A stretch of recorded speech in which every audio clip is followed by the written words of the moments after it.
Guys, good morning everyone. Ana ang pansit canton mga ka-idol. Pasayan ang halo. Kompleto na siya mga ka-idol. Yummy yummy good para sa panito mga ka-idol. Wow, ang sarap mga ka-idol. So, ayan mga ka-idol. Ukay-ukay ng mga ka-idol. Ayan.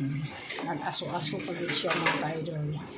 Ano siya ang akong kuang ganin ng mga ka-idol. Ayan.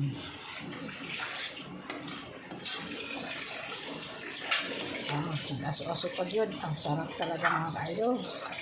Si Madam Auring ani ay siguro daghan siguro kanon mo si ani ni Madam Auring.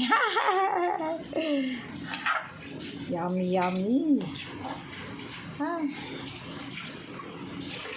Simpleng recipe sa probinsya mga ka-idol. Ayan, nag-aso pa din siya mga ka-idol. Nag-aso pa din siya. Yun na lang ko to. Thank you for watching. Thank you mga ka-idol.